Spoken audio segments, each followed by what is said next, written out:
Hello, welcome to Relation Tales. Today we're going to have some more stories from Reddit. But before we start, it would be so much appreciated if you would subscribe to my channel, like the video if you enjoy it, and maybe leave a comment down below. These simple clicks would mean a lot to the future of this channel and really reward the effort that I put in every day. And now, without further ado, let's go. Here is my story. I caught my husband cheating with our son's fiancée a few days ago. It hurts to even write it. It still doesn't feel real to me. I don't understand how they could do this, knowing the devastation it would cause to the entire family. My son had been in a relationship with his girlfriend for 3 years. I thought she was a wonderful match for him, and they got along very well. She is 24 years old, while my son is 26. He is our only child. I am 45 years old, and my husband is 49. Our relationship was like any other couple's, with its share of ups and downs, but nothing too serious. We didn't have an extremely active sex life, but it wasn't completely lacking either. We had sex at least once a week. When my son proposed to his girlfriend, I was thrilled for him. They were looking forward to planning their wedding and starting a family one day. I left work early on a whim, which was quite unusual for me. When I arrived home, I noticed that my husband's work truck was in the driveway. As I approached the front door, I heard faint music playing from inside the house. Normally, I would have just called out to ask who was home and request them to lower the music. However, as I traced the source of the music, I made a shocking and unfortunate discovery. I found my husband with my son's fiancée in a compromising situation. It felt like I was having an out-of-body experience, and I was so stunned that I couldn't even speak. They didn't notice me at first, but when they did, they panicked. She tried to cover herself, while my husband didn't know how to react and didn't even attempt to cover himself. In a daze, I turned around and left the house. I must have been in a state of shock because I don't even remember how I managed to get back in my car and drive to the nearest CVS. I couldn't bring myself to stick around and demand an explanation. In situations like this, no one can predict how they'll react. Like most people, I thought I would be really angry and lose control. Instead, it felt like I was watching everything from outside my own body. I guess everything happens for a reason. I had never left work in the middle of the day before. If I hadn't caught them, I would still be living a lie. It's hard to believe that this will be my last memory of him. I told my son about what I saw, and he confronted his fiancée. I don't want to describe the details of what I witnessed to him. It's extremely difficult to talk about, to say the least. It won't bring any good. Luckily, my son broke up with this girl immediately. He doesn't want to come back to our house and says he'll never talk to his father again. We've been married for 27 years, and I thought we had a strong relationship. I had no clue that anything was going on, and neither did my son. There were no obvious signs of attraction between my husband and this girl when we were all together. My husband's behavior didn't change, and he was always where he was supposed to be at home. I didn't notice anything because they were meeting in our house during the day when no one was supposed to be there. He doesn't have an explanation for why he did this and hurt his wife and son. He's unable to justify his actions. He says it was just a sexual affair, and they have no desire to be together. Is this a midlife crisis? He's 49 years old, and she's 24. I informed her parents about the situation, and they are rightfully disgusted. I've also told all my family and in-laws. Everyone is advising me to get a divorce, except for his mother. She hopes I can find a way to forgive him. I understand that the right thing to do is to get a divorce, but it's still painful to let go of our shared history. It all seems like a lie now. He's gone. I asked him to leave last night. He went to a cousin's house about 40 minutes away. He's called me several times since then, but I'm not ready to talk to him. 2 of my cousins came over last night, and it was comforting to have a girls' night in with them. It was very last minute, but I'm grateful that they dropped everything to be with me. My son is fueled by pure anger right now. He's blocked his ex-girlfriend in every way possible. He's personally informed our family, as well as his closest friends. Several kids he's known since preschool are fully supporting him. His friends have reached out to check on me, and even their parents, whom I'm not particularly close with, have called to offer their support. I'm overwhelmed by all the support we're receiving. As for his grandmother, my son isn't upset with her. He understands that she's an 83-year-old woman who doesn't want to see the family break apart. Honestly, she's a kind woman but tends to avoid conflicts. I will be consulting with a lawyer this week. There's no way to get through this without losing my son. I don't want to discover more than I already have. I firmly decided to get a divorce, and learning about the full extent of this affair and any other affairs from the past won't benefit me. I want to express my gratitude to everyone for their words of encouragement and support. I can't begin to explain how much it means to me. My husband has tried calling my son, but my son refuses to talk to him. My son did send him a text saying that he's dead to him and never wants to hear from his father again. When I told my son that I'm filing for divorce, he became emotional and said, "I can't imagine having to lose both my parents." That hit me harder than catching my husband cheating. Fortunately, It was over the phone. I would have completely broken down if it had been in person. My son has always been a strong young man, not wanting to show weakness. Hearing that he thought he might lose me, his mother, shattered my heart. He's my only child, and he means more to me than anything in this world. I'm here for him, and I'm not going anywhere. My son's two closest friends have been staying at his apartment since this all happened. They don't want to leave him alone. I wish I had more kids, but these two friends have been like brothers to him for 21 years now. A coworker recommended a lawyer she used when divorcing her cheating husband. When I told the lawyer what had happened, her jaw literally dropped. She's committed to doing everything she can to ensure that I come out on top in the divorce. I've always been financially independent, maintain my own savings, and have a healthy retirement account, so I'm not worried about my financial future. What's painful is having to let go of this house I've called home for the last 20 years. I thought it would be my forever home. Even if I end up with the house and the divorce, I can't imagine staying here. I'm utterly exhausted. It doesn't feel real to me, and the thought that I might wake up from a nightmare is what gets me through each day. My husband keeps leaving voicemails and sending texts, saying he wants to talk, but I'm not ready for that yet. I can't thank all of you enough, even though I keep repeating it. I hear what you're all saying, but part of me really wants to know why he did this. I have so many questions. How did it start? When did it start? How long has it been going on? How could he justify doing this to our son? Did he really think they would never get caught? Did he not think about the devastation it would cause? How could he violate our home in this way? I hope you won't think I'm crazy for wanting answers. I told my son that I plan to ask questions.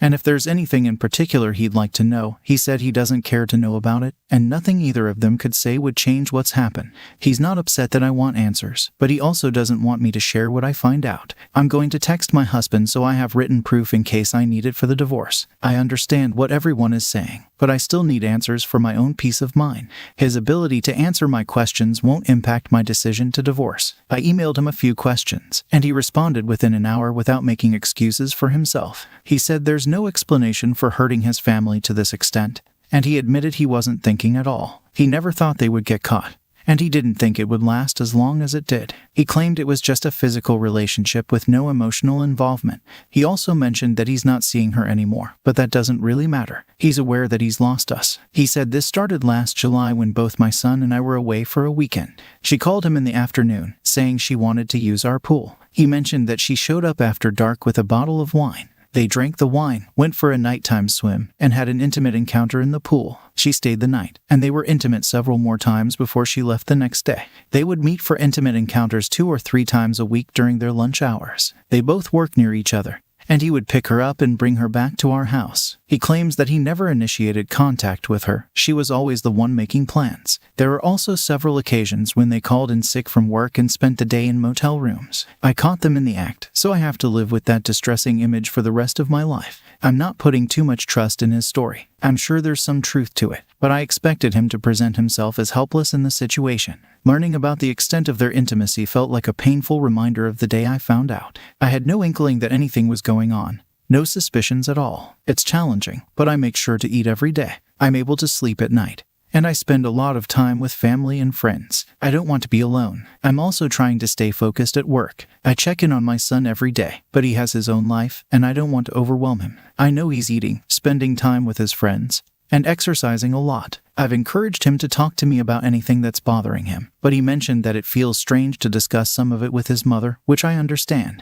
I offered to pay for counseling if he wants to talk to a professional, but he's not ready for that just yet. It's particularly tough for my son because he developed a strong bond with my husband through exercise. And now exercise serves as a way for him to cope with his emotions. They accomplished an Ironman triathlon together, ran 2 marathons together, and regularly went to the gym as a team. I don't plan to ask many more questions, if any at all. I understand that I'll never get the complete truth, and I wish I could erase the image of them together from my mind. When I told her mother about the situation, she was left speechless and seemed unwilling to accept it. I haven't heard from her since I told her, and I have no desire to speak to her mother or anyone from her family again. My son's ex-fiancée's parents don't have a healthy marriage. It's evident that her husband doesn't hold much respect for her, and she has put herself in a situation where she relies on him for financial support. I'm sure all of this has influenced my son's ex-fiancée and her outlook on life at the moment. I'm not ready for counseling or any type of therapy. It's all still too fresh for me to open up to a complete stranger in real life about this disaster. I'm focusing on work and spending time with family and friends because it serves as a distraction. I'm aware that it might not be the healthiest way to avoid truly processing and dealing with the affair, but it's what I need right now to get through each day. I really want to ask if my husband has cheated in the past just to confirm whether my entire marriage was a lie. Deep down, I already know the answer, but I want to hear it from him. As I've mentioned, when I'm ready, I'll look into counseling. Thank you for the recommendation. Last night, I asked him if he had ever cheated on me in the past, and he admitted that he had cheated with 3 different women during our marriage, in addition to our son's ex-fiancée.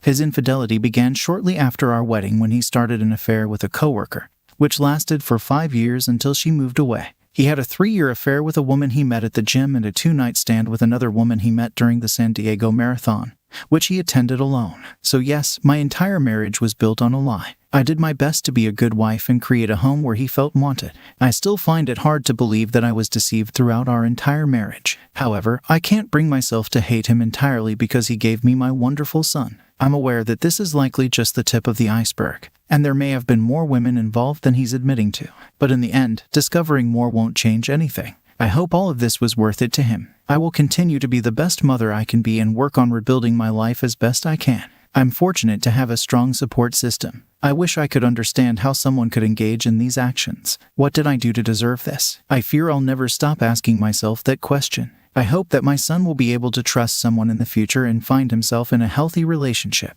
Thank you to everyone for their ongoing support. I'm taking things one day at a time and hope to finalize the divorce as soon as possible. It appears to be proceeding smoothly, and he's not resisting it at all. My son is doing well. He's focusing on his work and exercise to cope with everything. He's curious about what I saw when I caught them, but I don't want to share those details. I believe it won't help his healing process. He mentioned that he'd consider seeing a counselor if I do, so I'm looking into it. I may not feel fully ready, but I'll start so that he's comfortable speaking to someone as well. Although I have many questions for my husband, I'll refrain from asking them. My marriage is not what I believed it to be, and I need to grieve its end and move forward. I'm not entirely sure how I'm managing it. I'm just taking it one day at a time. I'm worried that if I try to discuss it in a factual and clinical manner, my son might want more details. Also, I don't even want to speak about it out loud, as describing the intimate aspects is embarrassing for me. He hasn't spoken to his ex-fiancée, so there's no chance she could claim there's a misunderstanding. What I saw is undeniable. Thank you to everyone. I've decided that it might be easier for me to put it into words and email it to my son.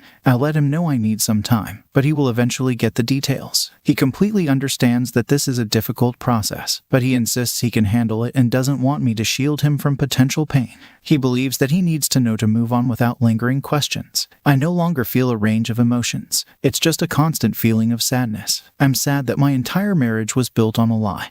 And I'm saddened that my son has to go through this devastating experience at a young age. Strangely, I even find myself feeling sorry for my soon-to-be ex-husband. He's made a mess of things. I can't comprehend how he can look at himself in the mirror. Thank you to everyone for your thoughts and words of encouragement. I've been quite occupied with family visiting for the holidays and preparing for Thanksgiving, which is tomorrow. For the time being, I've pushed these thoughts aside. My son is off from work this week, and he's spending a lot of time helping me around the house and catching up with our family. He'll also be spending time with his younger cousins who look up to him. All I can do is try to enjoy and focus on the positive things and people in my life. Ruminating on the mess they created won't achieve anything. We're both grateful to be surrounded by supportive family and friends during the holiday. I needed a break from my family. I even pretended to have a headache just to get a few minutes to myself. I know they mean well, but the concerned looks and hesitations are starting to bother me. I can't handle the pity. Tomorrow will be better. I'm going shopping with several female relatives. These ladies will be charging through Macy's, and I'm sure they'll forget to worry about me for a while. He texted me last night to wish us a happy Thanksgiving.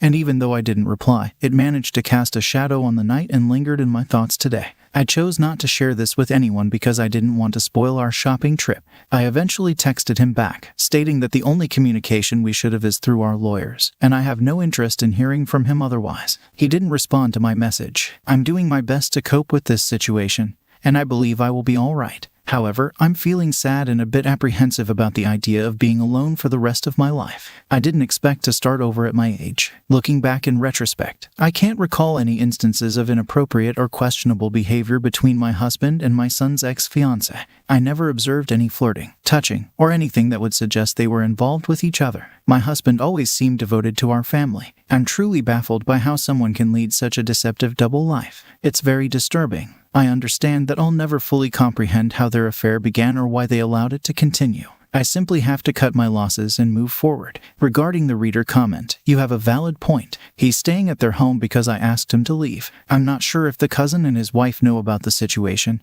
and it's a complicated and delicate matter. His behavior is indeed concerning, and I can only hope he'll find his way and establish healthier boundaries in the future. After that passionate response on your behalf, what would I do? I would suggest to her, the wife of your husband's cousin, that your husband's behavior is utterly disrespectful and completely unacceptable, especially since they've allowed him to live in their home. It's way beyond what's tolerable, unless his cousin is also his best friend, in which case she might want to consider her husband's role in this situation. He should be told to find his own place to live, even if it means in a less comfortable environment.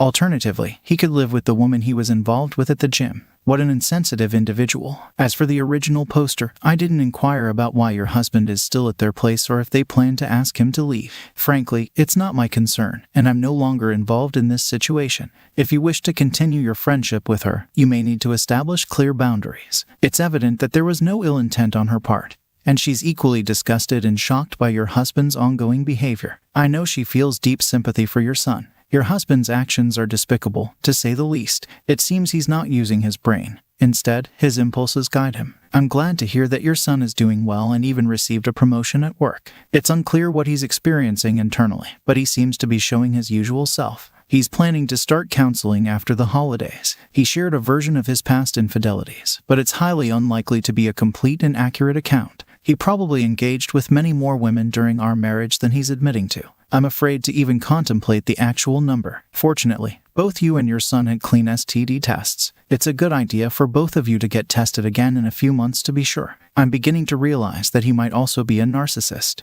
I used to think his interest in fitness was primarily about maintaining his health, but now I suspect he's more concerned with looking good. I was completely shocked when I witnessed them, and I couldn't say or process anything in the moment. I don't even recall how I managed to leave the house and drive away. I still haven't gone back into the room where I caught them, and I didn't allow any of my visiting family members to enter that room. It's difficult to stop thinking about the incident, but I will explore under therapy, as many people have suggested.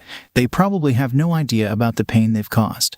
They seem completely selfish and focused on their own pleasure. Thankfully, they weren't in our bed, which provides some small comfort. I don't feel as alone, knowing that others have been through very similar situations. As for your question, I'd like to know how others dealt with their husbands doing this in their homes as well. It's truly perplexing to understand how someone could engage in such behavior at home, especially with a child present. How long did it take for them to feel comfortable being at home again? Regarding the reader comment, I can only imagine how traumatic that must have been for you. It's a painful memory that must be difficult to forget. In a melancholic sense, ending my first marriage was a more straightforward process. There was no need for overthinking, persistent doubts, or difficult decisions. It was a definite conclusion. It was finished, and the divorce proceeded swiftly without lengthy discussions. It was a clean break. No questions asked. Now, in my second marriage, attempting reconciliation is challenging. It's painful, causing hurt, and it has left me in a state of confusion. For years, in contrast, a complete and definitive ending would be much simpler. I know I couldn't endure living with the betrayal. I've remained in this marriage because I lacked concrete proof of the affair. But deep down, there's no doubt in my mind.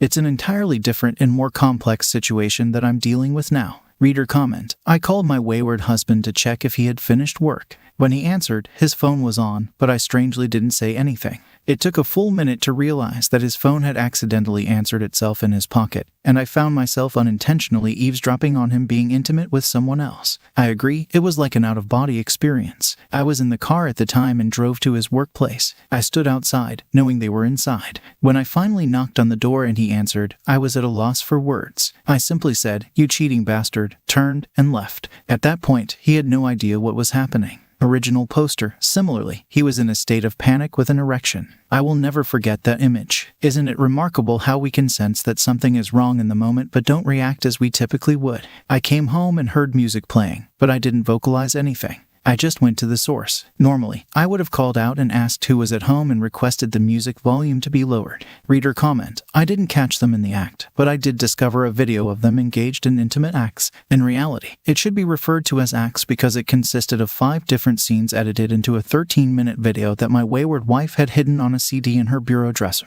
When I saw it, I felt so disgusted that I vomited. I confronted my WW, and she initially denied any wrongdoing until I mentioned that I had a copy of the video. None of the intimate scenes were filmed in our house. The explicit content left no room for minimizing the situation.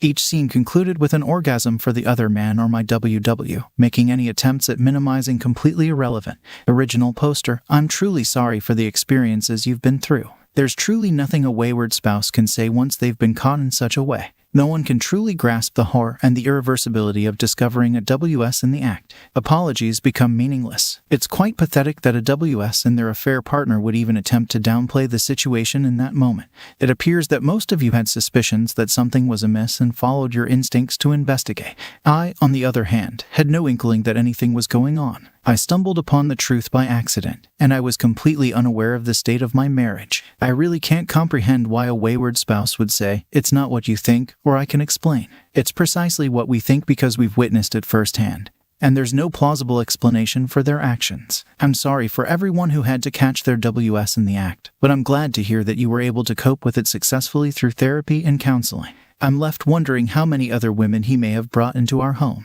The thought is truly terrifying. Am I the only one who believes that adults shouldn't have Facebook? It initially began as a platform for college students and perhaps should have remained that way. I don't have a profile, and I fail to see the appeal of it. I keep in touch with the people who truly matter to me through phone calls and emails, especially if they're too far away for regular in-person visits. All I ever seem to hear about is how Facebook causes relationship problems. As part of the divorce, I will be receiving the house, and I'm seriously contemplating selling it. I can't bring myself to enter the room where I caught them, and I don't feel comfortable being in this house alone. It's just me now, and I don't really need this house. It would make more sense for me to downsize to a condo and start fresh. I always thought this house would remain in our family, but it's just another dream that has been shattered. If you liked it, please support us with a like as well as subscribe to our channel. Write in the comments what you think about the story. Thank you for being here with us.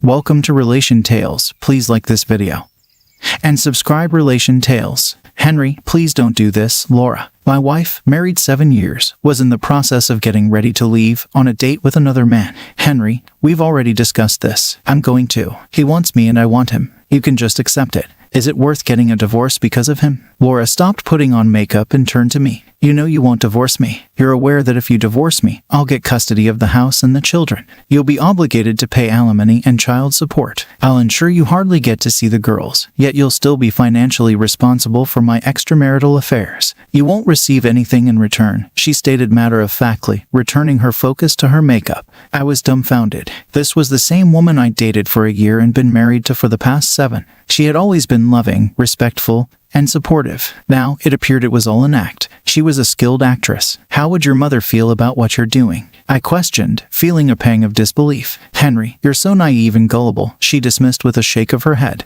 It was her idea. I was raised for this purpose. A woman should have power in a marriage. We are not as physically strong as men, so we need to assert our dominance in other ways. Mom did the same thing with Dad when I was little. In the end, he agreed to take his place. And you will too. Oh, sure, it will be difficult, and the fragile male ego will probably resist. But in the end, you will understand that the best solution is to just agree. She finished her makeup and straightened her hair. Laura was definitely a beautiful woman. She was Armenian, with dark skin and long straight black hair. She did have a small nose, which she said gave her some trouble when she was younger, but she had grown it up and now it matched her deep brown eyes, giving her an exotic, sultry look. When we got married, I truly felt like I had struck gold. While I was watching her, she rather suddenly slid her hands under her skirt, pulled down her thong and threw it on the floor. I decided that it would only get in the way. I want him to have access to my private parts all night long. Laura, if you do this, I won't be here when you get back. She glanced at me with a hint of exasperation, as if I were missing the point entirely. Darling, I understand this is difficult for you. Despite your doubts, I genuinely love you. I chose to marry you because of the depth of my feelings for you and because you are a better man and father than any other I've known. Other men are merely sources of physical pleasure for me. I simply require more than one man can provide. However, if you cease tormenting me over this, I'll make it worth your while when I return home, she assured me, as if this were some form of incentive. The seriousness in her tone was evident. She continued, but I must warn you beforehand. I know you prefer things a certain way down there, but he prefers it differently. So, I've shaved it all off. Each revelation felt like another blow. Are you kidding me? So some other guy wants you to shave? and his preference overrides mine. And am I supposed to be okay with this? I protested, feeling incredulous. You may not agree with it, but you'll have to accept it. Just like everything else you can't change. From now on, I won't be able to have direct sexual contact with you. He wants me exclusively for himself, but I'll ensure you're taken care of in other ways, she stated matter-of-factly. It was the final straw. She had crossed a line, and there was no chance of things being fine after this. Why don't you just leave me and go to him? She laughed as if it was the most ridiculous sentence in the world. I told you, Henry, that no man can satisfy all my sexual needs. Plus, he only makes about $25,000 a year. He's just a nobody in the warehouse. But he has a great boyfriend, and the girls he's been with say he knows how to use him. No, we need your income to support me in the lifestyle that me and your children deserve. So what do I look like? I noticed that she never mentioned that she loved me. Like a fallen woman, she laughed. You're just trying to be mean. But that's exactly what I was going for. She grabbed her purse, stuffed her ID, extra lipstick, and emergency cash into it, and headed for the front door. Before leaving, she came up to me and tried to kiss me. I turned my head so that she could only see my cheek. And even then I felt a little uneasy. Henry, I know it will be difficult at first. This is not what you expected to see in your life, and you will have to get used to it. But you will learn to appreciate the lack of responsibility it will mean for you. You'll be okay in the end. I just know it. So, considering you were something of a soldier, following orders should come naturally to you, right? Everything will fall into place. And now it's time for me to depart, she declared, and with those words, she left.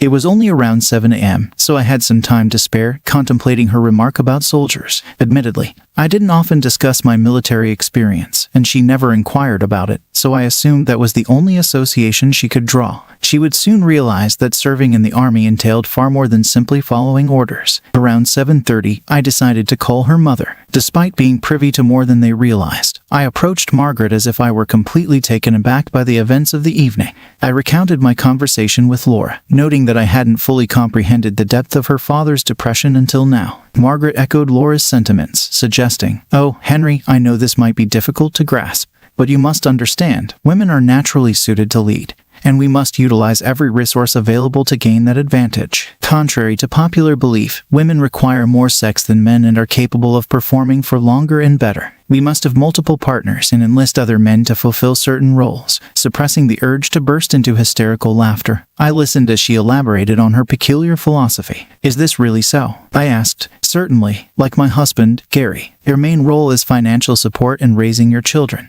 Do it well and you will be rewarded with appropriate access to our bodies. Laura says that she is only for a lover. Don't worry about it. It's only temporary. This should be done at the very beginning to give you the right direction. Once you begin to accept your role more, there will be more opportunities to please her in this way. In fact, she needs you. Since you are her husband and social norms dictator that you are the one she lives with, she needs you to help her keep a clear head so she can run the family properly. Do you understand me? You know, Margaret, you explained everything perfectly. It really makes sense. I'm very glad that I was able to help clarify the situation. I know it seems harsh and such a big change, but it won't take you long to get into the groove and even enjoy the role you're playing. I'm sure you're right, but please make sure the girls are in bed by 9. Of course, Henry, I am happy to respect wishes in this regard. We women are not reckless, and don't hesitate to call me if you have any other questions. Perhaps I can answer them a little more clearly than Laura. Margaret's complicity in this matter will not remain without consequences. She wouldn't be harmed physically, but I figured the means she would suffer from would actually be quite painful for her.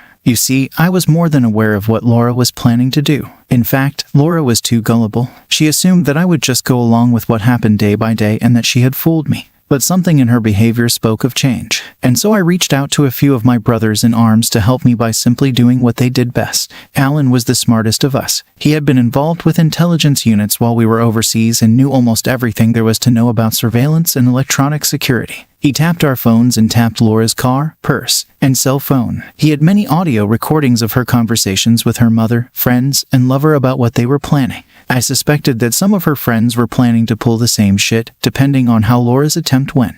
David also worked in intelligence and was one of those guys who forged documents for various agents abroad. David was also one of the best computer hackers. Mark was now an executive at a company that did quite a bit of business overseas, and this gave him access to the company's private jet. He could use it as he saw fit and had few reporting requirements. And finally, there was Jason, Carl, and Dennis, JCD as we called them in the group. These guys were fighters, but they were good at it. They were excellent shooters with all types of weapons. All the guys were on alert, and at 10 p.m., the plan came into effect. My request that the kids be in bed by 9 was part of the plan. I packed several suitcases for myself and the children, mostly with items of personal and sentimental value. Sure, there were some clothes, but toys made up the bulk of the kids' things. We can buy clothes. I loaded everything into the car and drove to my relatives for the last time. I stopped in front of Margaret and Gary's house. It was dark except for the light in the living room where Laura's parents were watching TV. Jason briefed me. The kids are in bed at 9 and are probably asleep for 15 minutes or so. The subjects watched TV from 9:30. The husband made several trips to the kitchen for drinks and snacks.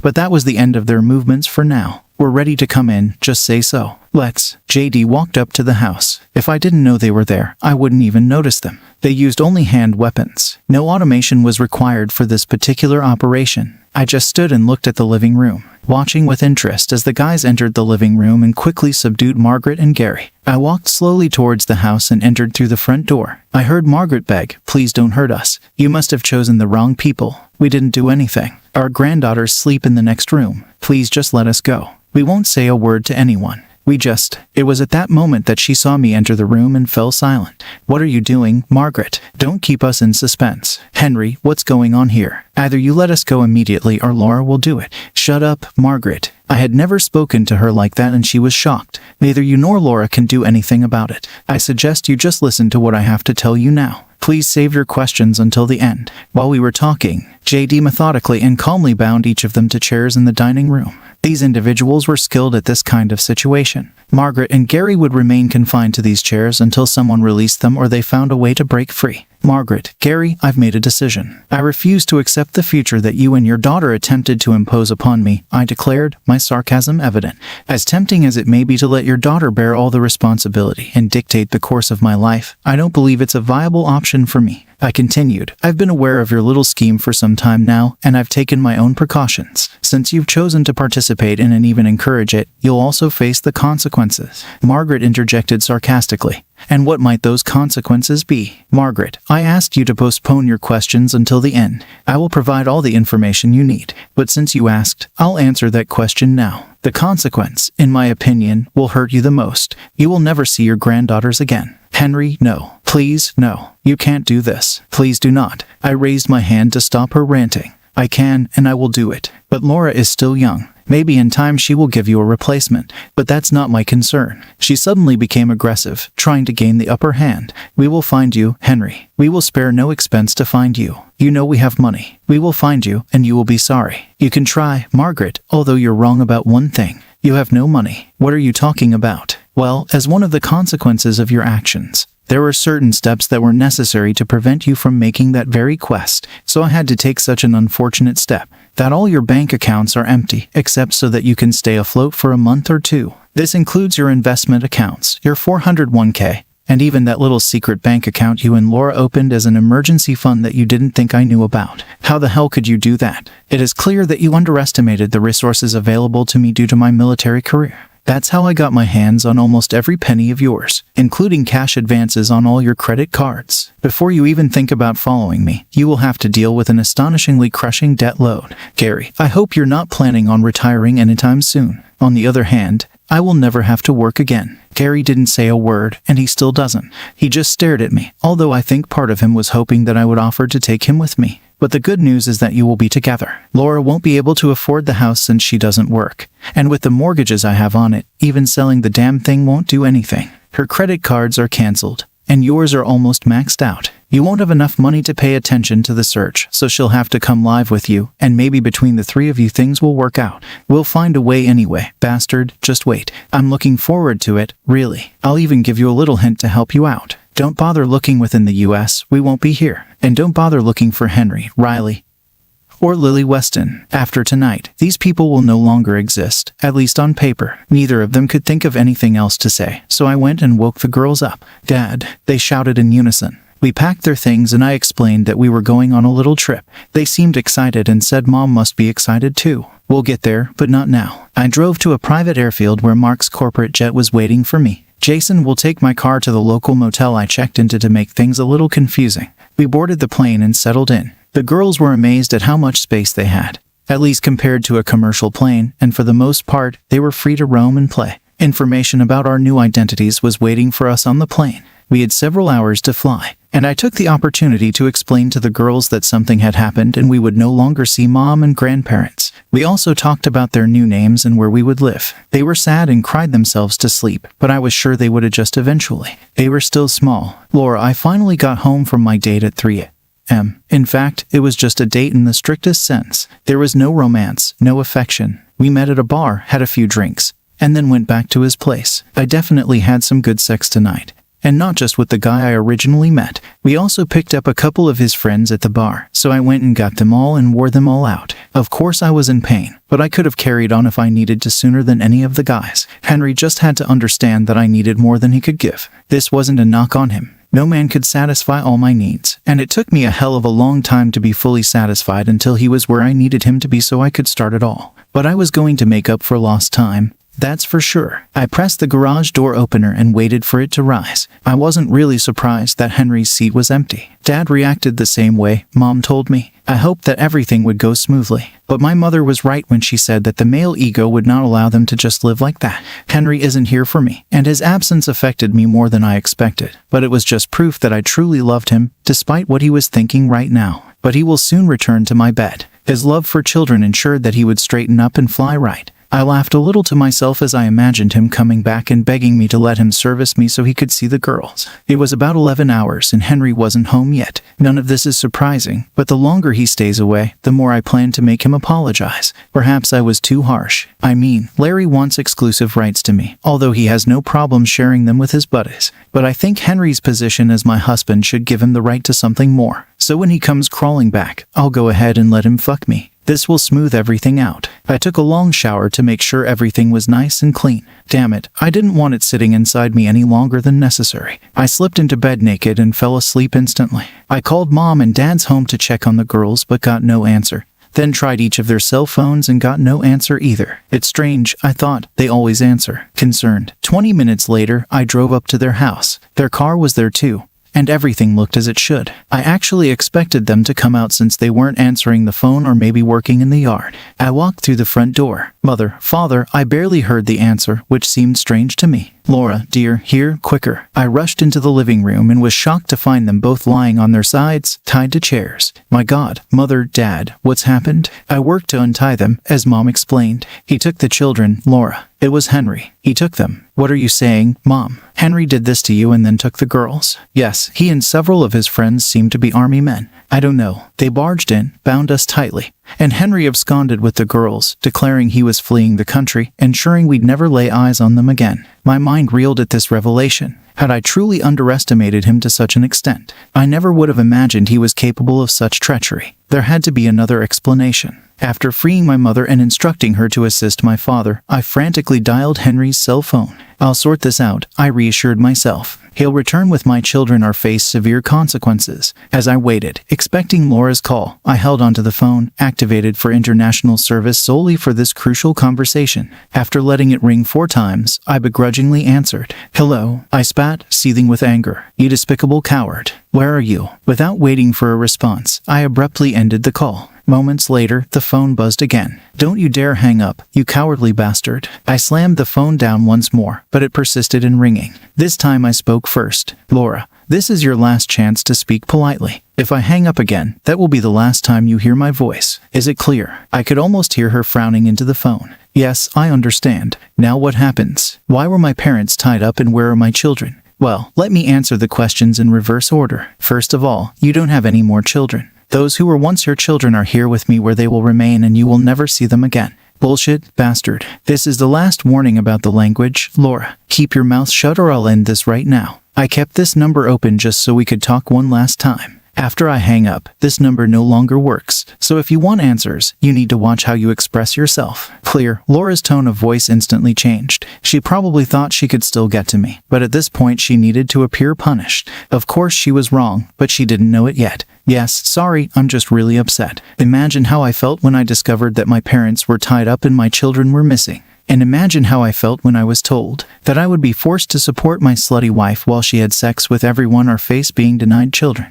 None of this would have happened if you had stayed home instead of cheating on me with 3 different guys. Yes, I've been following you. I know exactly what you did. Henry, baby, that's not what I meant. I was just trying to get you to fight for me and show me how much you love me. We have been married for 7 years. I won't have to fight for you anymore. A woman just likes to be reminded how desirable she is. That's all. He's a piece of crap and you know it. Your mother explained everything to me. My role as breadwinner and childcare provider. My reward with sex if I do my job well. And all the other men who will serve to satisfy your sexual needs. Well, now you're free to try and pull it on someone else. You were a fool to think that I would accept what you tried to throw at me. Henry, please forgive me. Just give me back my children. I'll do anything. Alas, Laura, you showed your true colors, and that's all. As I told your mother, you can try to find us, but we live under different names and in another country. We have new birth certificates that don't even say you're their mother, so there's no paper trail for you to hunt. For the first time, I am glad that my parents died in that car accident. This would make it difficult to leave. Goodbye, Laura. I heard her screaming my name as I turned off the call and threw the phone into the water. I turned to my girls. Okay, Lucy, Janie.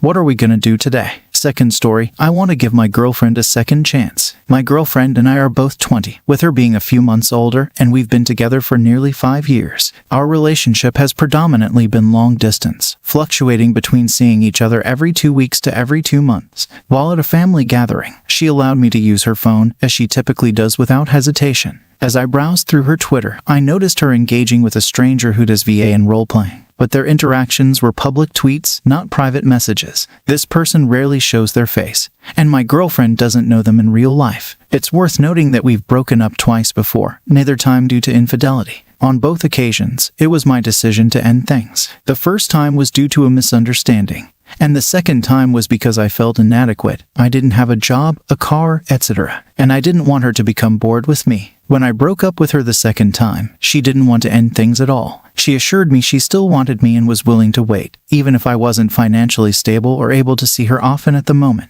Consequently, we reconciled about a month later. So here's the thing, my girl was flirting with this VA guy off and on. 2 weeks after we had broke up, he would post audios of him moaning, or he'd just post a tweet of him saying naughty things he wants to do to someone. Yes, I do know she can do whatever she wants cause she's single at this moment.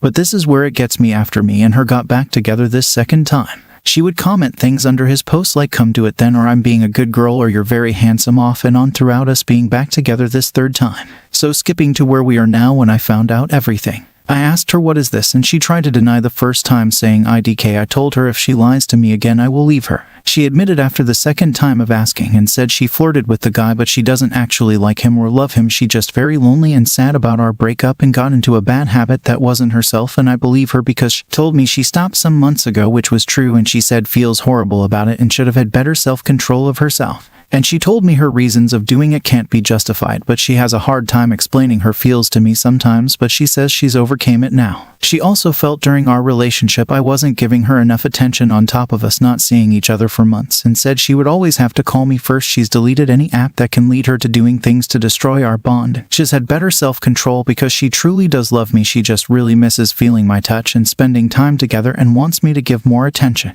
I'm not perfect neither, but I'm very good to her and I want us to work out so badly. I love her to death and want to rebuild with her. Now that we live just 15 minutes away from each other, there's potential for us to spend more time together as we originally wanted, going on dates and nurturing our relationship. With all the tweets she posted, it seems she was acting out of loneliness. She admitted to foolishly flirting in those tweets because she desired more attention from me. She also confessed that the temptation to stray diminished once we got back together, emphasizing that she never intended to act on those impulses. She clarified that her comments didn't reflect her true feelings towards the other person. I emphasized to her the importance of communication and how we both need to improve in that regard. Thank you for taking the time out of your day to read this and offer advice. As a young man, I value wisdom and perspectives from both men and women. Note, while I understand she can regain my trust, it won't be without reservation. However, I genuinely believe she's capable of change, and my judgment isn't clouded by love. Thanks for joining us on this chapter of Relation Tales. If you were moved by these stories, hit that subscribe button and ring the notification bell.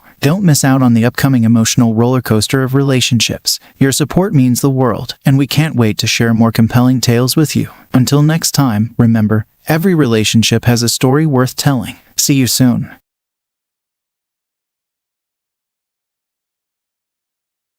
Welcome to Relation Tales. Please like this video and subscribe. Relation Tales. Despite my lingering suspicions, my love for her remained steadfast. Strange occurrences unprecedented in our 15 years of marriage set off alarm bells in my mind.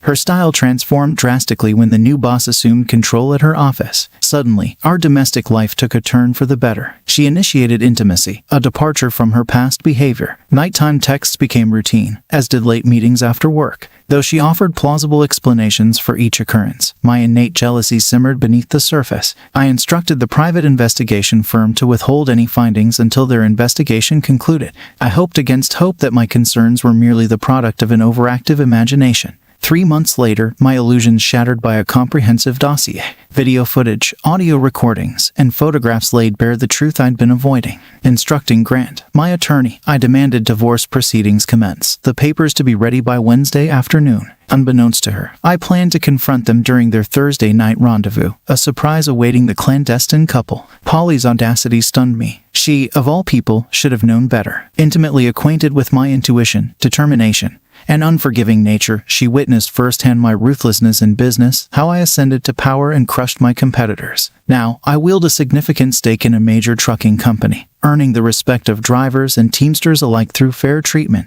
I've lavished Polly with everything, treating her like royalty, a fact she proudly shares with friends and family. Yet, despite her adoration, she jeopardized it all for a fleeting affair. Why? This question haunts me relentlessly, even in these final hours. Why would she throw away everything we built together? Why? It remains my most haunting inquiry. Polly's actions were baffling, given her role as a dedicated mother and wife. Juggling household duties and a full-time job as an executive assistant at a local tech company, she seemed to have it all together. Never in my wildest dreams did I imagine she would stray. I'm Henry Cooper, Polly's husband of 15 years, and the father of our 2 preteen daughters who adore their daddy. I fit the archetype of an alpha male, unyielding in demeanor but cherishing my wife as the prize she truly is. Though I possess my father's imposing stature, standing at 6 feet 6 inches and weighing 265 pounds of muscle, I am a gentle giant until provoked. Polly witnessed my protective instincts in action on a couple of occasions when we were out together, and she attracted unwanted attention.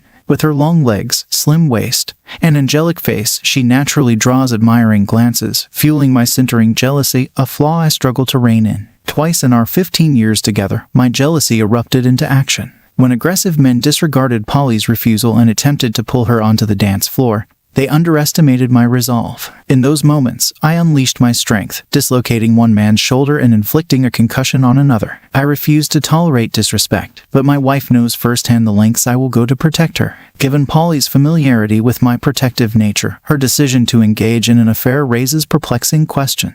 Why would she risk everything we've built together, knowing the depths of my loyalty and the extent of my devotion to her? It's a puzzle that continues to haunt me. Date night, Thursday. Every detail was meticulously arranged. Accompanied by one of my fixers, I arrived early at the designated location, ensuring a private setting. Generously tipping the hostess, ensured they would be seated away from prying eyes. My brilliant wife believed I was out of town, unaware of the trap I was laying. The audio recordings revealed her willingness to rendezvous with her boss on Thursday night. Despite my seething anger, I listened as he eagerly made plans, oblivious to the impending storm. Armed with surveillance software from the PI agency, I meticulously tracked Polly's communications, documenting each incriminating message. Each exchange ignited my anger, especially his brazen request to pick her up from her home. My plan was straightforward: confront them in the midst of their rendezvous, delivering a performance that would end with a stern warning and the shock of divorce papers. Revenge consumed me, drowning out any sympathy for the pain I knew my actions would cause. Despite a lingering doubt, deep down, I recognized Polly's love for me and our children. Yet, the desire for retribution overshadowed any hint of compassion. Some may advocate for forgiveness, citing our years together and the triviality of a mere affair. But as an immature, possessive alpha male, I refused to let another man encroach on my wife's affection. Though my love for her remained, the betrayal irreparably tainted our connection. With eyes and backup strategically positioned, I awaited the signal indicating the opportune moment. Thursday night arrived, and upon receiving confirmation that the couple had been seated and served, I prepared to confront them. Exiting my car, I entered the restaurant, exchanging pleasantries with the hostess before mustering the composure to execute my plan. As I surveyed the scene, my heart constricted at the sight of the couple, a pang of betrayal mingled with resentment. As I beheld my wife, resplendent in a cocktail dress that accentuated her flawless figure, a sight she never bestowed upon me, The inexplicable act fueled my simmering fury, intensifying my determination to unravel the truth. Steeling myself, I approached from the side, their obliviousness fueling my resolve. Polly and her companion remained engrossed in each other,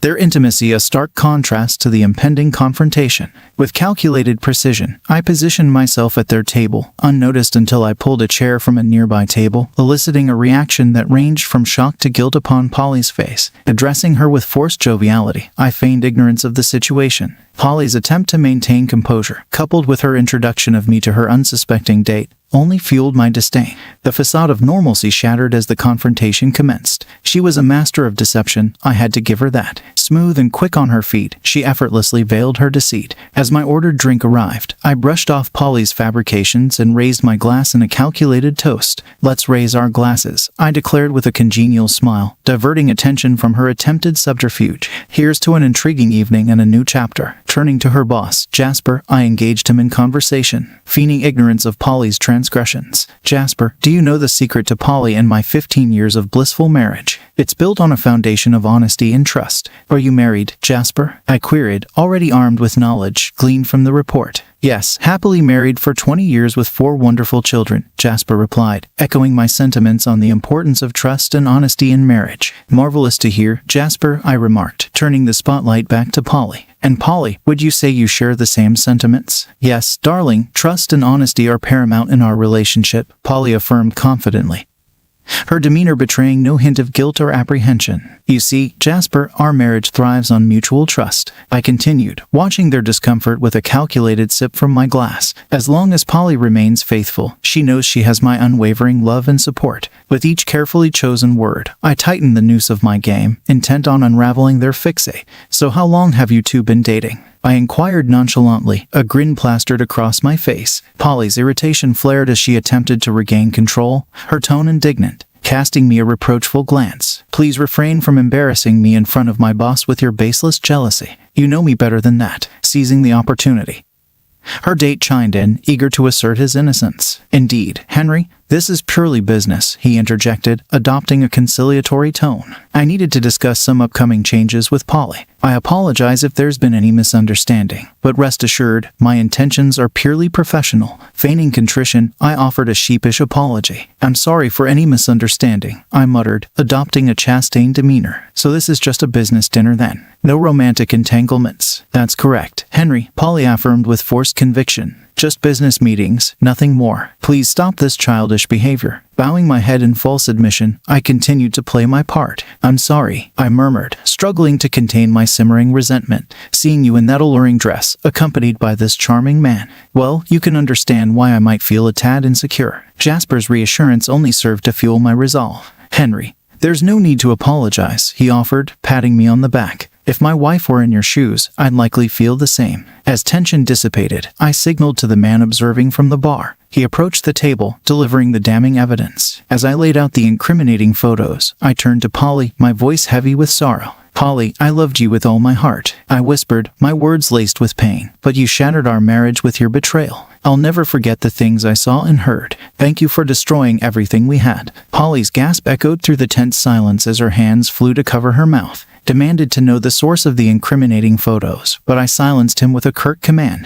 As I laid out the damning evidence, I took a moment to scrutinize each photo, punctuating the air with pointed remarks. Polly's tears flowed freely now, her pleas for mercy falling on deaf ears as I endeavored to keep our confrontation discreet, mindful of the prying eyes of neighboring tables. Realizing the gravity of her predicament, Polly grasped for a lifeline. "Baby," she implored, desperation tainting her voice. "Let's step away and discuss this," she pleaded. "It's not what you think, I promise." I regarded her with a cynical smirk, prolonging my reply intentionally. "Not what it seems," I repeated slowly, disbelief coloring my tone. "Are you really willing to carry on with this facade?" Both of them needed to know the truth. "I have hours of undeniable evidence, videos, audio recordings, texts, emails, and more," I asserted. "And Polly, seeing those videos, I never thought you capable of such deceit. You hid that side of yourself quite skillfully. but now I see everything clearly. Gesturing to my associate, I directed him to explain our purpose. With a solemn nod, I presented Polly with the divorce papers, my voice heavy with finality. "Polly, our marriage is over," I declared, my words a cold indictment.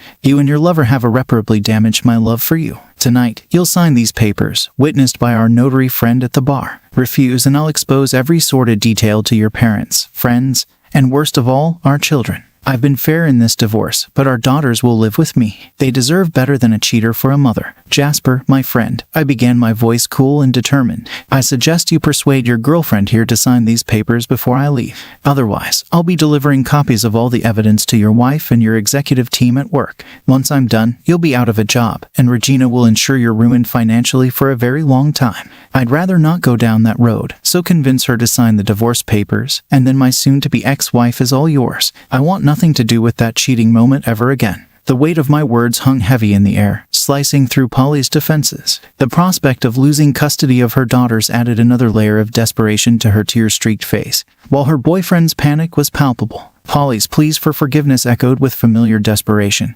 Empty promises to make amends, explanations, and declarations of love. But I remained unmoved, steeling myself against her emotional onslaught. Dismissing her entreaties, I rose from my seat with finality. "When I return, those papers had better be signed. If not, prepare yourselves for a level of hell you can't even imagine." Left alone with her lover, Polly's sobs intensified, her desperation mounting as she grasped for a lifeline. Jasper, sensing the gravity of the situation, acted swiftly. "Polly, just sign them," he urged urgently, but asked him to hold on to them for a week. "Use that time to convince him you love him, that you'll do anything to salvage your marriage. Promise therapy, whatever it takes, but make him wait a week. It's the only chance we have. He's serious, and if he has those videos and audios, we're both finished." "I don't want a divorce," Polly cried, her voice choked with emotion. "Trust me, if you can get him to wait, I'm sure you can save your marriage. Think about the children. You don't want to lose the girls to you," I implored, knowing the gravity of the situation. Her tears flowed anew, and after a few agonizing minutes, I returned to the table.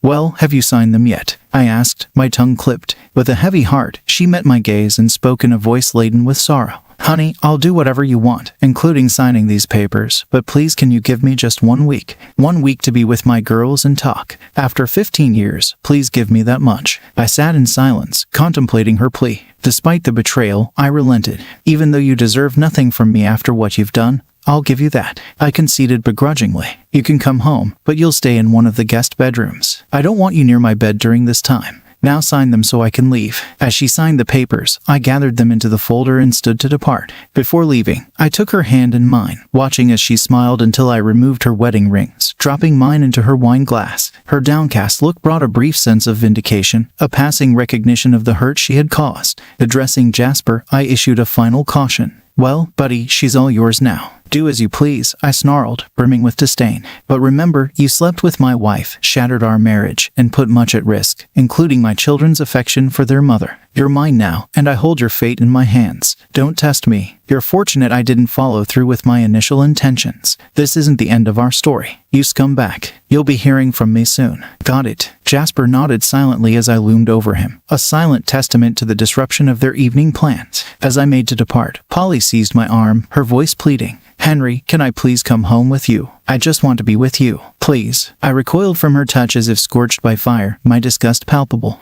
"I have no desire to be seen with a traitor like you," I retorted, my disdain evident. "You disgust me. I'm ashamed to have been your husband." Admittedly, I was far from gracious in that moment, but frankly, I didn't care. Despite the tumult of emotions within me, I took pride in my ability to contain my jealousy and anger. I had given her a week to ponder her actions. Now it was time to see what would unfold. The following morning, I heard her return home late in the evening, quietly retreating to the guest suite, a tacit acknowledgement of the strained atmosphere between us. The next morning, as we crossed paths in the kitchen, I remained resolute in my determination for retribution. "Good morning, cheater." I greeted her coldly, my tone dripping with contempt. "How is my cheating wife today?" She flinched, her gaze dropping to her coffee cup as she uttered the familiar refrain of every cheating spouse caught in the act. "We need to talk." Listen, there's nothing to discuss, Polly, I interjected, cutting off her attempt at reconciliation. I know everything. I know the extent of your betrayal, the duration of your affair, the disparaging remarks you made about me and our marriage. I witnessed the things you did with him, the way you dressed for him. I heard all the comparisons, all the lies, all the deceit. You took me for a fool, and I can't fathom how foolish you were to believe you could get away with it, unless there's something I've overlooked.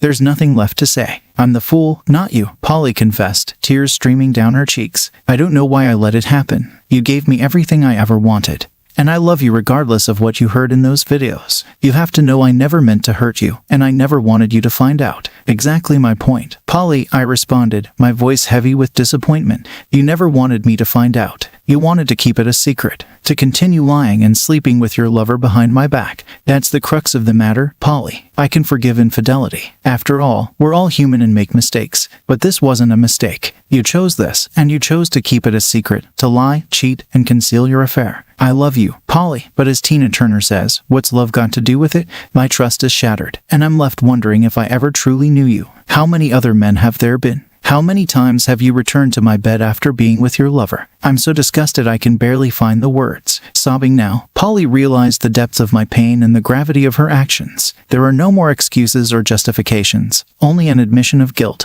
Okay, I'm guilty and I hate myself for it, she admitted, her voice choked with remorse. There was never anyone else. And no matter what I say, I know you won't be able to forgive me for what I've done. But I don't want a divorce. I'll do whatever it takes to stay with you. I think I need counseling and maybe we can go together to figure out what's wrong with me. Please don't leave me. I paused for a moment, considering her plea. Polly, you can go to counseling. Do whatever you need to do and I'll support you, I replied finally. But I can't live with a woman who could discard me so callously. Your actions and the words you said revealed your true feelings. And I can't see a way forward with someone who feels that way about me. I know there are other women out there who would cherish the chance to be with me. You've had your opportunity, and you chose to throw it away. Enjoy your week here with the girls. Try to explain why you're leaving. I won't speak ill of you, but it's important that you tell them you're leaving and why, I stated firmly. In the divorce agreement, I've granted you full access to our daughters at all times, but they will be living with me. However, if you continue to engage in promiscuous behavior and set a negative example for our daughters, I will have to reconsider the terms of your visitations. I'll treat you better than you deserve and help you maintain your relationship with our daughters. But I have 2 questions for you to consider before you answer. Firstly, why? Why did you risk everything for this? And secondly, was it worth it? The following Monday, I contacted Jasper and arranged to meet him for lunch on Wednesday. After convincing him of the importance of our meeting, I expressed my profound disappointment in how he had contributed to the destruction of my marriage and hinted at the potential consequences. Over lunch, I outlined the repercussions of his actions and detailed my expectations for restitution. You're going to pay for Polly's rent and car payments for the next 3 years, I declared firmly. Consider it your punishment. You're getting off easy, Jasper. Despite everything, I still care for my cheating wife and want her to be taken care of. Since you played a role in this, you'll comply with my demands. This arrangement will help Polly get back on her feet after I kick her out. If you fail to follow through, I'll ensure you lose your job and that Regina learns about your infidelity. Consider it a lifeline, Jasper. This is the consequence of seducing a married woman. People like you need to understand that actions have repercussions. Why not pursue single women instead of tearing apart families? That was a cowardly act, Jasper. In the aftermath, despite my anger and pain, I ensured to treat Polly with dignity, allowing her access to the children and maintaining a civil relationship. Nevertheless, she never succeeded in earning back my respect or trust. Jasper dutifully fulfilled his financial obligations each month, fully aware of the repercussions if he faltered. Polly struggled to provide adequate explanations for her behavior. While she expressed regret for her actions and acknowledged their folly, she couldn't articulate the underlying motives. Now living without a partner and the love she once enjoyed, she faced the repercussions of her decisions. While I could have inflicted further anguish upon her, the loss of her family and my affection served as sufficient punishment. Despite undergoing counseling, Polly remained unable to offer a satisfactory rationale for her conduct. Her best attempt was, I don't know why, it just happened. She insisted it had nothing to do with our marriage or my significance to her, as she claimed to love me and be content with our life together. She admitted it was merely the allure of something new and exciting that led her astray. Frustrated, I confronted her, questioning why she dressed provocatively for him and engaged in behaviors she never did with me if she was truly happy. It just happened wasn't a satisfactory response. She repeatedly chose to pursue the affair and deliberately dressed to attract him each time. Despite professing her love for me, Her actions spoke otherwise. I urged her to summon the courage to offer a genuine explanation.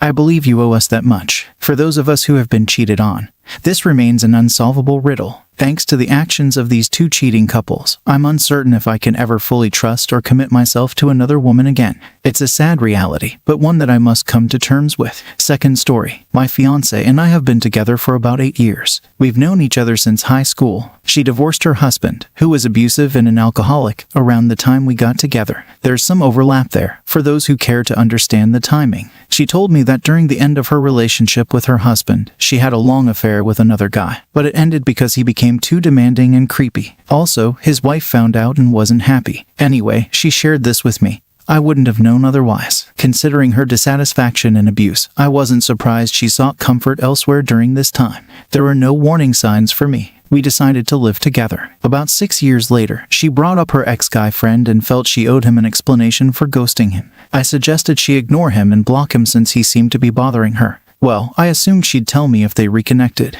but she didn't. Instead, she texted me one day, ran into an old friend from school, so that was nice. Later, she mentioned they might meet up for lunch. She didn't tell me the old friend from school was actually the former flame she cheated with. Turns out they met many times over a year. And when I was out of town, he got them a hotel room and they stayed together. Our Ring camera recorded her getting ready and leaving for their last visit, all dressed up with a big bag of clothes while I was out of the country. She claims their relationship was platonic and it was just the excitement of doing something forbidden. I feel like this is a serious breach of trust, and in today's terms, I guess you'd call me polyamorous. They used to call us swingers. I'm okay with sexual stuff, but this seems like a big deception. Am I reacting too strongly? Third story. I've been with my boyfriend for 3 years. He's really handsome, but sometimes I can't shake this feeling that he might be a bit of a player. I've tried to give him the benefit of the doubt, even though he still had Tinder even after we got together, which I found strange. I didn't get angry about it, I just mentioned it was weird. About 2 years ago, I checked his phone and found he was texting other girls things like "I love you," which made me feel like he's not exactly faithful. Nowadays, we don't follow each other on social media, which has made things better, but I still feel like he's always looking at other girls. Recently, I noticed he liked a provocative picture of a girl he supposedly knew from childhood. When I confronted him about it, he said she's just an old friend. But it still bothers me that he only liked her butt picture and not her normal ones. This whole situation makes me feel really self-conscious and sad. Whenever I bring it up, he just blames social media for ruining relationships. It's frustrating because I want to go back home to my family, but he always makes me feel guilty for wanting to leave. He makes me feel like I'm overreacting and that my feelings are invalid. Thanks for joining us on this chapter of Relation Tales. If you were moved by these stories, hit that subscribe button and ring the notification bell. Don't miss out on the upcoming emotional roller coaster of relationships. Your support means the world, and we can't wait to share more compelling tales with you. Until next time, remember, every relationship has a story worth telling. See you soon.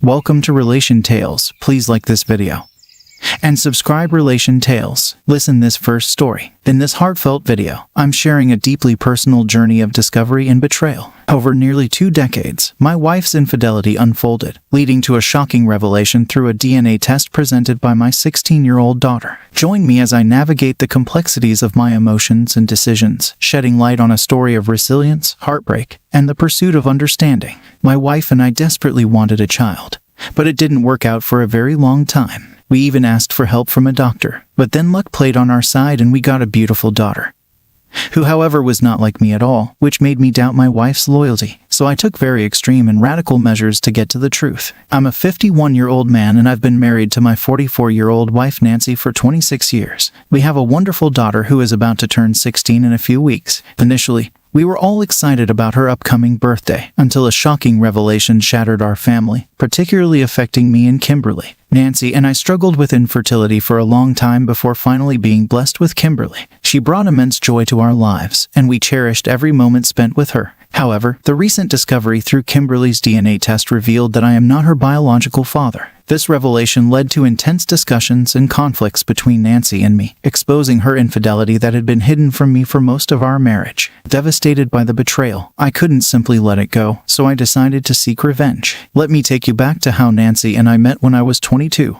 as a volunteer, mistakenly took me to the VIP section, thinking I was one of the speakers. I clarified, but she winked and walked away, leaving me intrigued. Later, she passed me a tissue with her number on it. We had a brief encounter after her work, and initially it was a one-time thing. Months later, I found the tissue and decided to contact her. At the time, I had nothing major going on, so I was open to blowing off some steam. Our casual meetings evolved into a physical relationship, fueled by a mutual attraction. Nancy's odd working hours at a fashion magazine provided ample opportunities for us to meet regularly. Initially, it was just a fling, and I never expected it to get serious. However, Nancy proposed the idea of a serious relationship, despite my reservations due to financial concerns. She convinced me that we could work and save for our future, leading to our eventual marriage. Our wedding was simple, with close friends and family, and our initial years were like a movie: great sex, support, and conversations. After almost 2 years of marriage, we faced challenges in conceiving, which strained our relationship.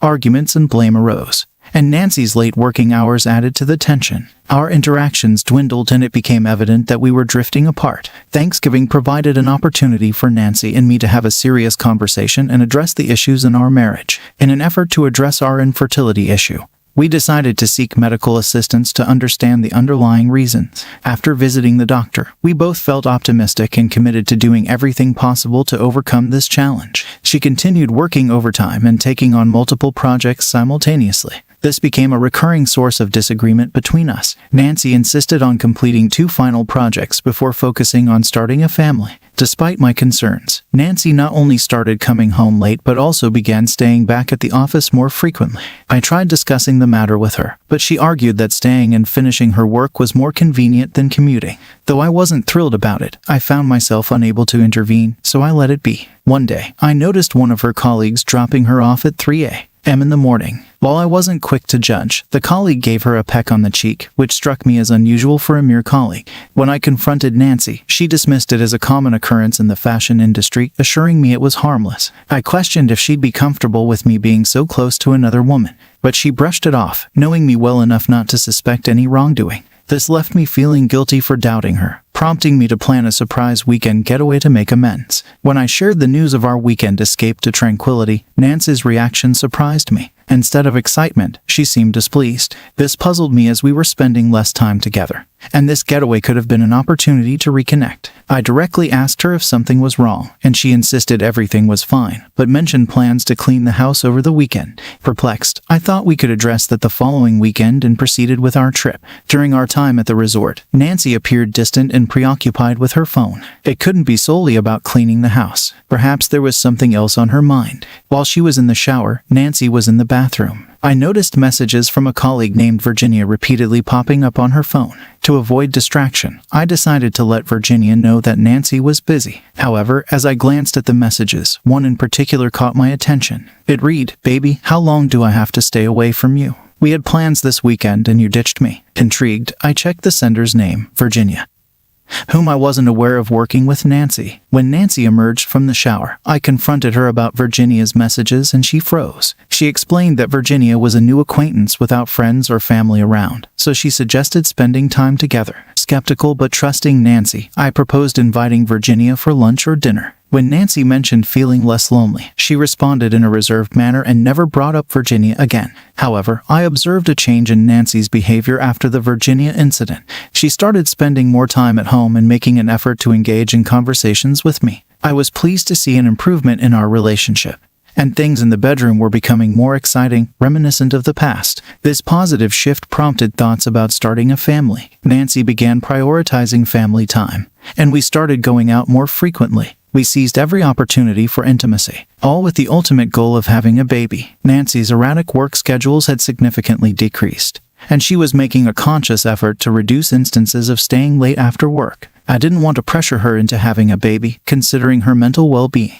After nearly 2 years of trying, we received the wonderful news during our morning ritual pregnancy test. The joy of expecting a child overwhelmed us, and we eagerly anticipated the arrival of our little one. Our lives were filled with excitement and anticipation, with each day feeling more magical than the last. We immersed ourselves in books and videos about pregnancy, and I made sure to be as supportive as possible during this special time. Nancy took a break from work at 6 months pregnant to ensure a smooth childbirth. The gender reveal party became a highly anticipated event, with friends and family sharing in our happiness when we learned we were having a girl. After a laborious process, our baby girl Kimberly entered the world.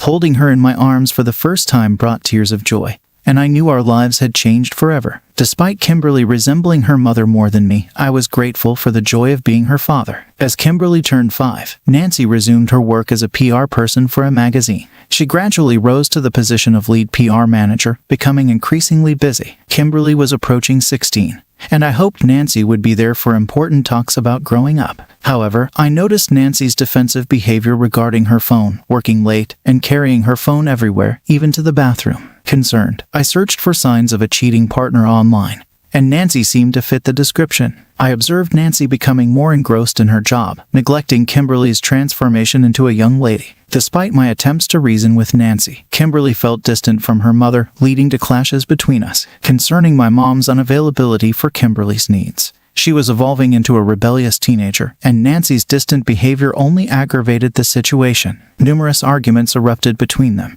and my role was to mediate and ease the tension. I attempted to engage Nancy in conversations about Kimberly, but she brushed it off, attributing Kimberly's behavior to typical teenage phases. Kimberly harbored a growing suspicion that Nancy might not be her biological mother, leading her to believe Nancy was neglecting her. Despite presenting Kimberly with evidence of Nancy's pregnancy and showing pictures from that time, Kimberly remained steadfast in her belief that Nancy couldn't be her real mother. When Kimberly turned 16, she clandestinely conducted a DNA test, revealing a shocking result. Her DNA had a 1% match with mine. It was a revelation that left me stunned, even though deep down I sensed it might come to this. Regardless, I loved Kimberly as my own, and a piece of paper couldn't alter our bond. While doubts lingered, especially in the face of challenging conception and childbirth, I refused to let them shake my faith in Nancy's loyalty. The shocking DNA results didn't make me doubt her intentions, but a part of me wondered if there was more to the situation. Kimberly, devastated by the truth, sought comfort, and I chose not to let this revelation strain our relationship.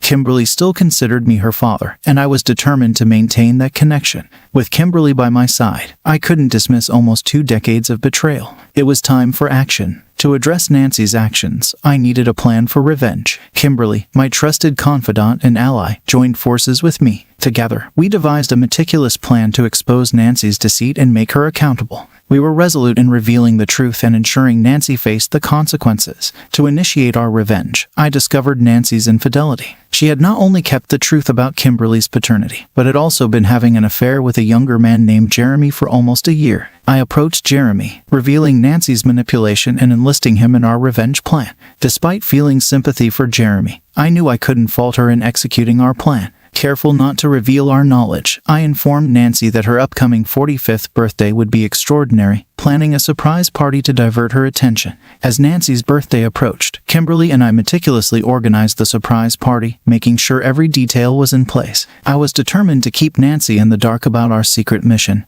aiming for a day she'd remember forever. To unveil the mystery of Kimberly's real father, I delved almost 2 decades into the past. Kimberly and I brainstormed potential suspects, and Kimberly suggested looking at old pictures for clues. We found a photo that strongly resembled a man from Nancy's past. Seeking information from Nancy's friends, we identified him and decided to investigate further. Contacting him, we arranged a meeting at a distant cafe to avoid encountering Nancy. The moment he approached, it was evident he could be Kimberly's biological father, given their striking resemblance. He introduced himself as Jonathan, and we sat down to discuss the matter. Jonathan revealed that Nancy had saved his name as Virginia to conceal their affair. I felt a mix of shock and betrayal upon learning that Nancy had hidden an affair right under my nose. Jonathan disclosed that Nancy planned to pass Kimberly off as my child, and after Kimberly's birth, she cut ties with him. Jonathan, feeling guilty, left his job and relocated. I wished Nancy had come clean about the affair, as I would have forgiven her, considering our deep love and anticipation for the baby. Nancy's lack of conscience saddened me. To make Nancy pay for her deceit, I asked Jonathan for help in planning a surprise for Nancy. On her birthday, we orchestrated a spa and beauty session, followed by a party where guests gathered in the hotel ballroom. Nancy, unaware of what awaited her, was excited. I invited everyone, even those unfamiliar with her, ensuring no one would be on her side. As guests poured in, Nancy arrived, and I called her to a platform under the spotlight. I began by recounting our 30-year history, emphasizing Nancy's impact on my life. The revelation about Kimberly's true parentage loomed, and I relished the anticipation of Nancy's reaction to the unveiling of the truth. I set up a projector to display our shared memories. Kimberly controlled the images, starting with pictures of Nancy, Kimberly, and me as a happy family. At this point, everyone's attention was on Nancy and the pictures. I decided it was time to add some drama. I began talking about Kimberly's dissimilarity to me and then revealed Kimberly's DNA report, proving I wasn't her father. The revelation caused a stir among the party attendees. Subsequently, I displayed intimate pictures of Kimberly with Jonathan, stirring further commotion. I followed it up with images of Nancy and her current younger boyfriend, causing a frenzy among the crowd. Nancy was frozen at these revelations. Her mother approached and slapped her, leading to Nancy's immediate eviction from the party. I had already cautioned everyone against supporting her. She left for her boyfriend Jeremy's place, where they sought solace as per planned. I instructed Jeremy to capture compromising photos and videos of them together. I had a specific use in mind. I discovered Nancy's upcoming important office meeting through colleagues who sympathized with me and shared the information. Knowing she was occupied with preparations, I patiently waited. The day of the presentation arrived, and Nancy addressed a crowd of about 3,000 people. During her speech, she mentioned a video to simplify understanding. As the video started playing instead of the intended content, it showed inappropriate footage of Nancy undressing. The audience gasped, leaving her humiliated and desperately attempting to halt the video, and causing financial losses. Devastated, Nancy confronted her boyfriend, who denied involvement and shifted blame to me, portraying me as a jealous ex-husband seeking revenge. Nancy, trusting him, followed him to an expensive hotel where they made love and slept. While she slept, he took her credit cards and cash, leaving her stranded with nothing. I had instructed him to leave her penniless in an expensive place. Nancy woke up to find herself in a hotel room booked under her name for a month.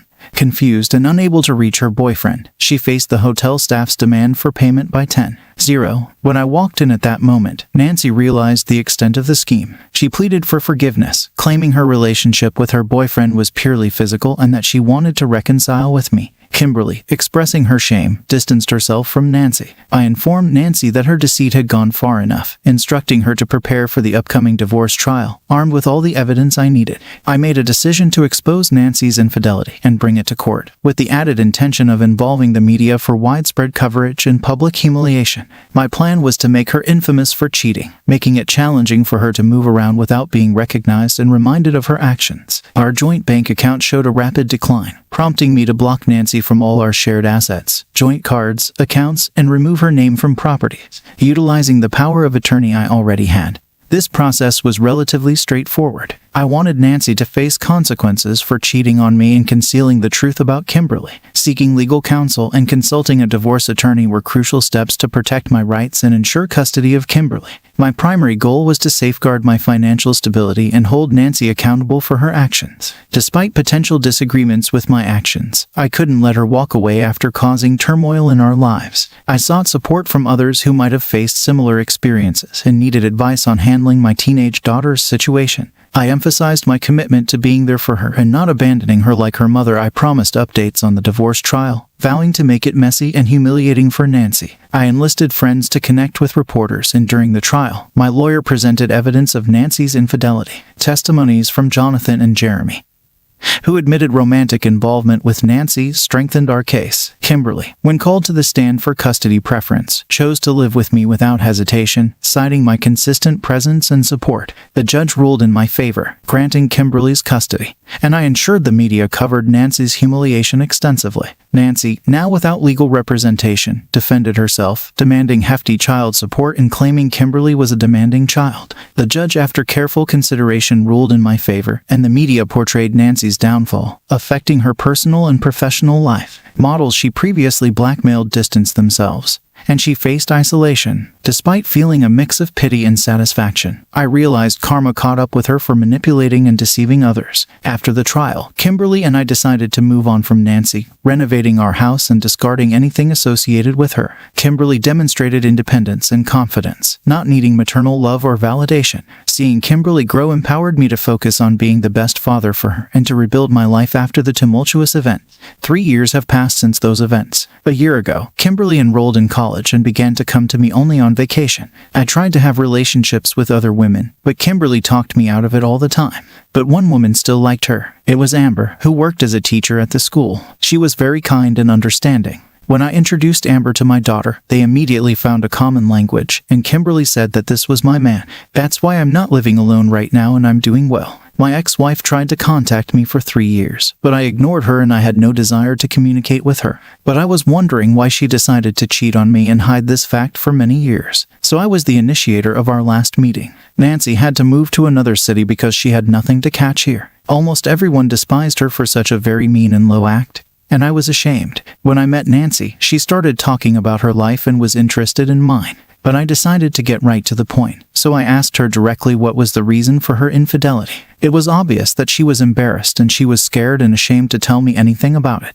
The original reason she decided to cheat on me was that she had lost her love for me. She had been trying to get it back for many years, but it was useless and she began to be attracted to other men and she did not know what to do. Because she lied to me and was afraid to admit it to me, she went too far and as a result, a large number of years passed and a stone shot at her. She repented very much of what she had done, but it was too late to return. She thought that I would not find out about anything, so she tried to be very cunning. She shared with me that I did not know all her lovers. There were many more than I expected. Such a revelation did not surprise me. I was not even upset. I just didn't care. Now the most important thing for me is that I have a daughter and a woman who loves me. I did not tell Nancy about my new woman so that she would not try to find out anything about her. Happiness loves Tish China. Nancy, by the way, has already been in 3 relationships in 3 years, but they all ended terribly. One guy cheated on her, another used physical force, and the third was an alcoholic. I understood why she was unlucky with partners. She just didn't appreciate what she had, and now she gets what she deserves. I didn't feel sorry for her because what I had to go through was much worse than what she's going through right now. I wished Nancy good luck and said I hoped I'd never see her again.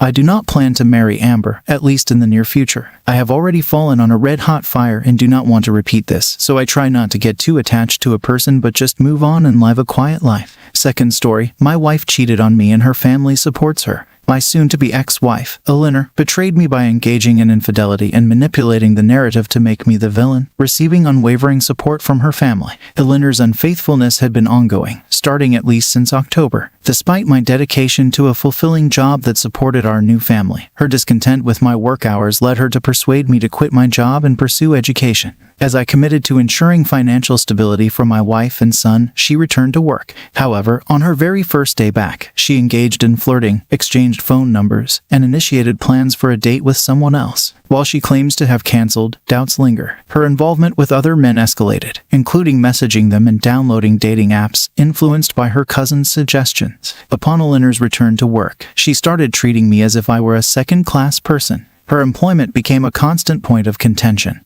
which she used to belittle me on various occasions. Gradually, everything I did seemed to provoke her, whether it was cleaning the bathroom or addressing other household chores. Instead of confronting the issue directly, she vented her frustrations about me to her mother regularly. Initially attributing her behavior to postpartum challenges, I tolerated the disrespect and offered my support. As time passed, I grew weary of her mistreatment. One evening, our argument escalated, and the topic of divorce surfaced. Surprisingly, she appeared enthusiastic about the idea, listing various demands for me to change, attend therapy, and be kinder to her. She even claimed she would be happier with other men. Out of the blue, she accused me of wrongdoing, though she denied it upon inquiry. Despite the turmoil, we decided to give our relationship another chance, reaching this resolution shortly after Thanksgiving. Despite our reconciliation, Elinor persisted in sharing her grievances about me with her mother. The first week of December, we got into another argument over the same thing, except this time Elinor was taking the baby to her parents' house and said she would only come back if I went to therapy and got a job, and she left.